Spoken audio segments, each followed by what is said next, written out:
Hey everybody, welcome into the Woody Hayes Athletic Center. This is the practice report brought to you by Buyers Auto. That's Tim May. He's Jeremy Birmingham. I'm Austin Ward for Lettermen Row. Saturday, it's coming, the big one. Ohio State, Penn State at noon on Fox. As everyone has said seemingly every week, a big test is coming. Will it actually be? We'll see. Ohio State's favored by 19 in this one. And the dominant headline, as it has been for the last couple of weeks, Tim, is that Chase Young will be back in action. Walking around in here, he seemed to be in plenty good spirits. Birm and I chatted with him a little bit off the record as he was walking off the field. Big smile. Clearly, Ohio State is ready to have this guy back out there at defensive end. This is funny because I even commented to you about this. He looked bigger than he did 3 weeks ago. Well, you don't often get 3 weeks where you don't play games and you can work out. But I mean, he looked taller. Maybe it's because his hair was in full flight there. With his helmet off when he was talking to the military guys that are here every Wednesday after practice. That's a nice little tradition they've got going now. But he definitely looks in high spirits. Why wouldn't he be? Because the worst is behind him probably. Number two, his teammates are very much looking forward to him being back in the fray. His coaches are looking very much forward to him being back in the fray.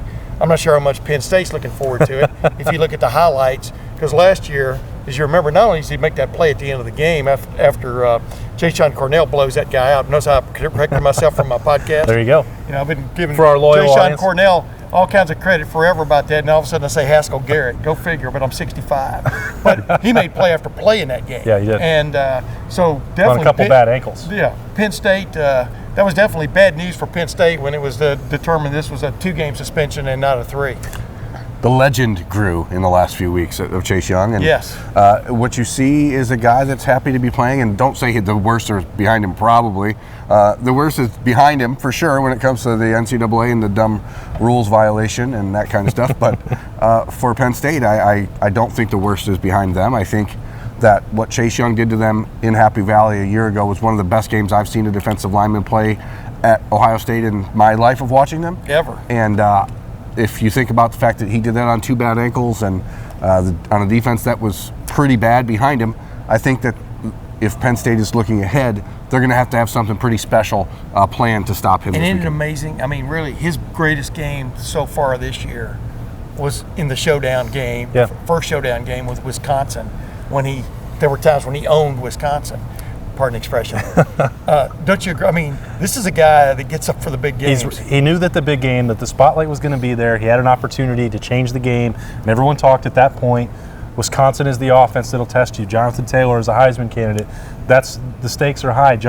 Chase Young, you have to go out and do it, because you look at all these other games, it's pretty obvious that he's only going to play a half, or that he's going to continue to rotate throughout the first and second quarter. Yes. These games, as much as Larry Johnson wants to play all of his defensive ends, in this game you play Chase Young until you can't play him anymore. The same thing is true for Michigan. And you look at this, I hate to, it's a rules violation, we get that, but you give him 3 weeks off in the middle of the season to get healthy, to go work out. As you said, he looks bigger. Yeah. I mean, it's not like he put on a bunch of weight. I think it's more his presence. Yeah. It was like an omnipresence. I get what you're saying, but you don't often get Saturdays during the season where you can go get in the gym and make sure that your body's feeling right. And I'm not suggesting that's what he did, but he could have. And you get him now fully rested and ready. And what you're talking about with what he does to the rest of the teams, Maryland, Jeff Hafley alluded to this yesterday, Birm, that they thought, okay, Chase Young's not out here, we can sneak a tight end out, or we can try and get a running back out into a route earlier, not have to do a blitz pickup. 7 sacks later, that plan was gone. Yeah, I mean, Penn State, their whole game plan on Saturday is almost entirely contingent on whether or not KJ Hamler plays in that game or not. He sat out all of their game against Indiana with what looked to be a head issue or a concussion. If he's not back, that puts the onus on Sean Clifford in a big, big way.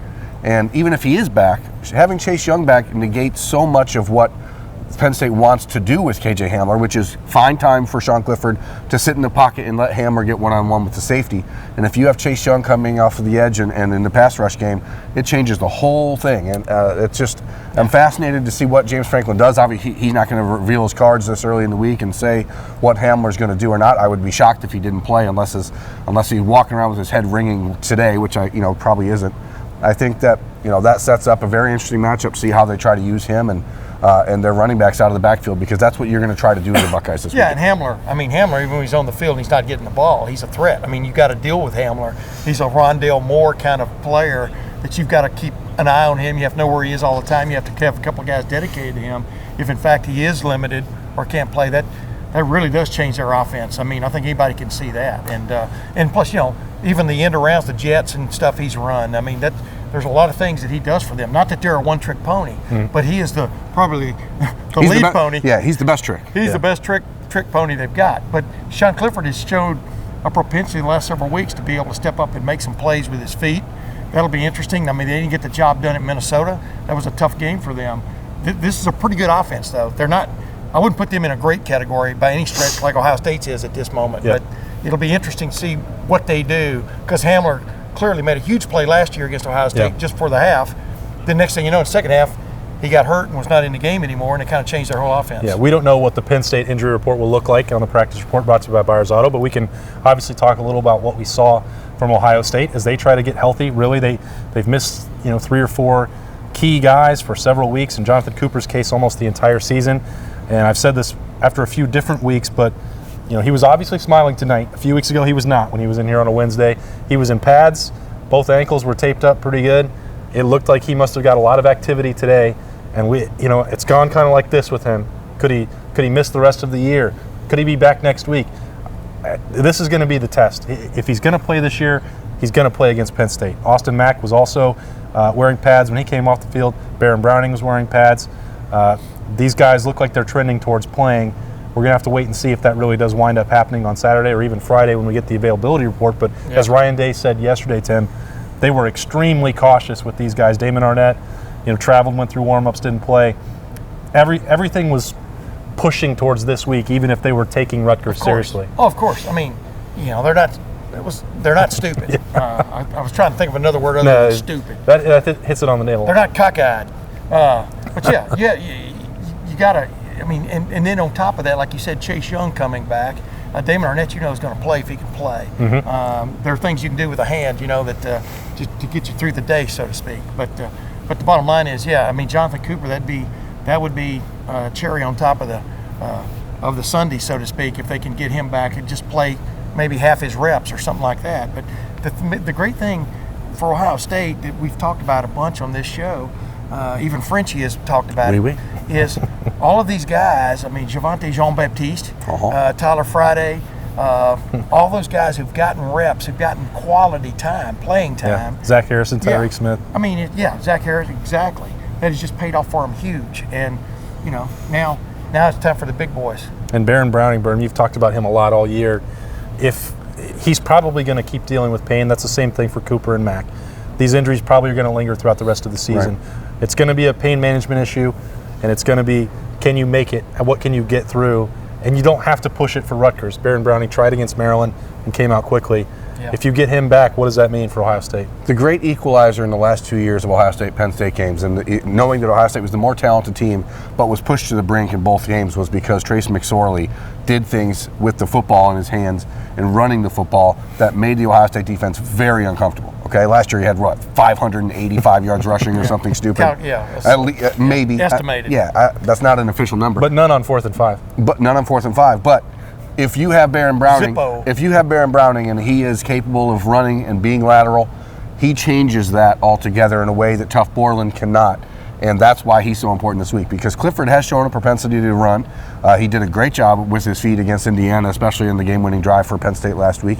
And he's not Trace McSorley as far as the athletic side goes, but he is not afraid to run. He's tough. He likes to get physical, and especially on those third and medium sort of running downs where J.T. Barrett would always be successful for Ohio State. Mm-hmm. So I think that's where he's really important. Plus, when it comes to trying to defend Pat Freiermuth, who's maybe the best tight end in the country, you need a linebacker who's athletic enough to match up with him.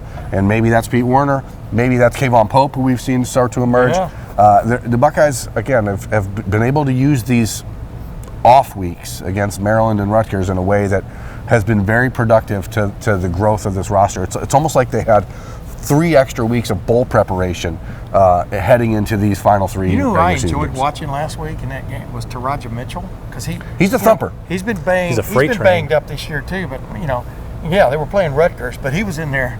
He got. You're still hitting a human body. He got the Josh Proctor Award. He's been waiting. He's been waiting a year to hit somebody, and you could see it. And you saw it. I mean, that's what's coming. The freight train is coming. You're exactly right. I mean, Sean Clifford has to figure out a way to sort of channel Trace McSorley in this game, because that gives them their best shot. And even then, as we found out the last 2 years, that hadn't been good enough. Yeah, there's no Saquon Barkley in the backfield for Penn State right now. There's no Miles Sanders back there. They don't even know who they're. Yeah, Journey Brown's played.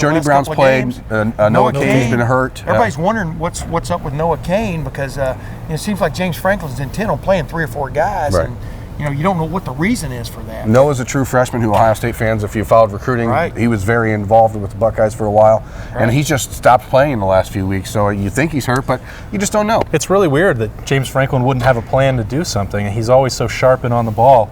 Man, you're not going to go there again, are you? This week's Mike Loxley Award goes to. I was going to say, man, it never stops. Well, I mean, Mike Loxley and James Franklin have a lot in common. Here's the thing James Franklin has done for sure at Penn State, though. From a recruiting standpoint, very talented. Their roster is not on Ohio State's level, but their roster is pretty damn good. They have the second best in the Big Ten. Second best roster in the Big Ten. Maybe Michigan third now. It's close between those two, but what Franklin has been able to do, in which Jim Harbaugh and Michigan haven't, is find those freaky athletes.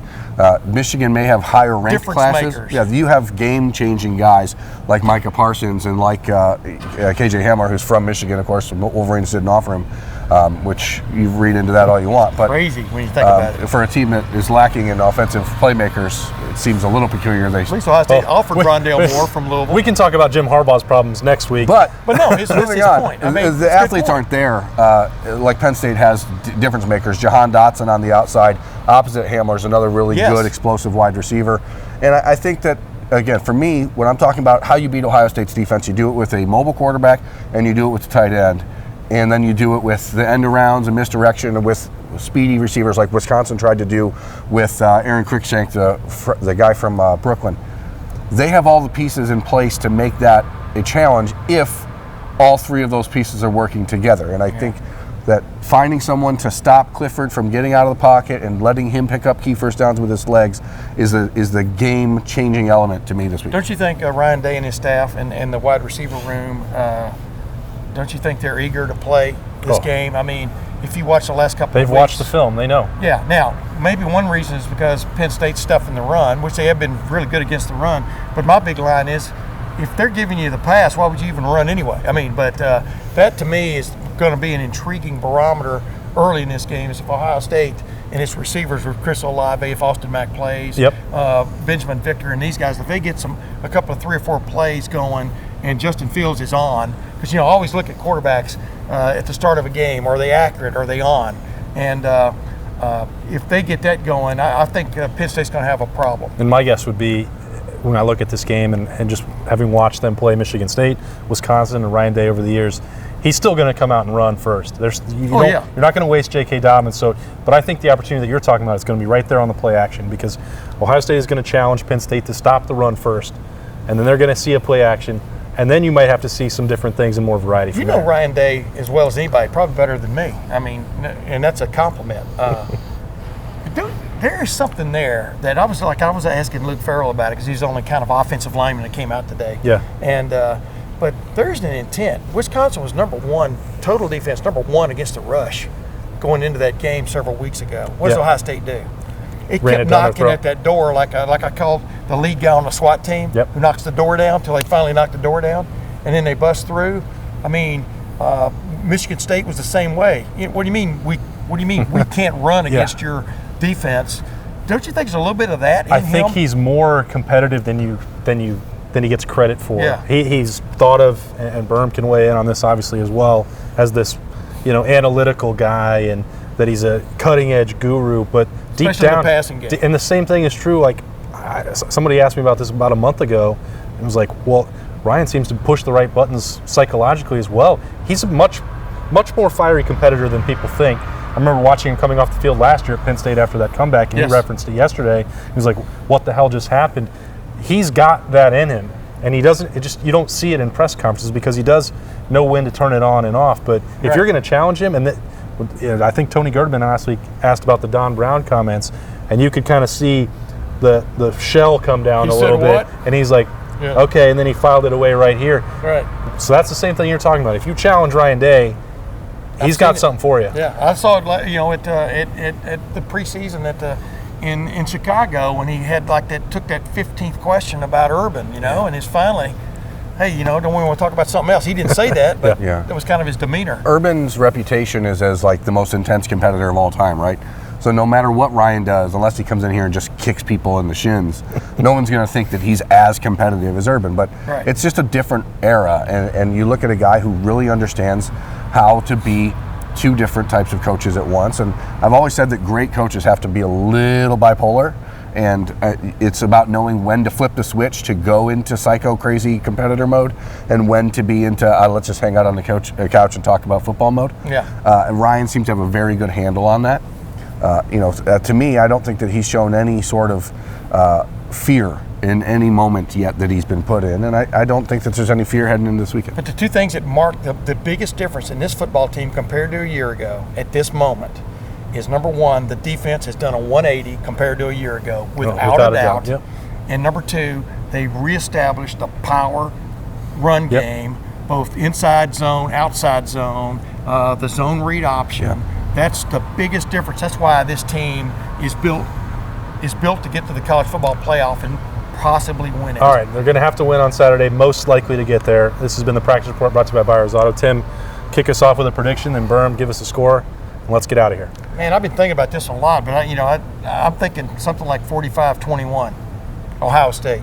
Yeah, I thought the line is the 19 points or whatever it is seems big, but every time I think about the score, I'm coming back to 38-21, 40-20, 40-21, somewhere in that range. So you need to decide if you're going to cover or not. I'm going to say 42-20, which is a cover. But I'm with you on that because I'm back and forth. But I'm with you on that because Penn State am I crazy? Penn State's kind of struggled the last several weeks to put points on the board. in a consistent way. I know last week's game, but I'm not sure about this Penn State offense right now, especially if Hamler can't play. They're not going to move the ball on the best defense in the country. They're just not. I want to see Justin Fields let loose in the running game for the first time all year, and I think that we will see that. You heard me asking that the other day. It has to happen at some point, right? That's why you have a player like that. This seems like the right time because Penn State's front seven on defense is very good, very fast, capable of getting sideline to sideline in a way that Ohio State has not played this year. And so I think to really do what you're talking about and knock that door down, Justin Fields has to be the first guy through that door. And he is not reticent. He's like JT in this respect. You got to give it up to him. When he does, he will run between the tackles. He will put his head down and go. He's taking some shots this year. He's not just running to run, run out of bounds and stuff. And like I asked him the other day, do you feel more like you'll be more free to do what you want to do? Meaning the coaches say, man, you got to win this game, whatever it takes. He didn't really play his hand there, but. Well, I thought, I know you want to get out of here, but I can't. Every week you guys are testing it. The reality is we thought that he was going to give a political answer, right? And it sounded like he did that. And saying, I'm always playing to win. But if you think about the hits he took at against Wisconsin, against Michigan State, hell, even against, who is the one early in the season? Miami of Ohio.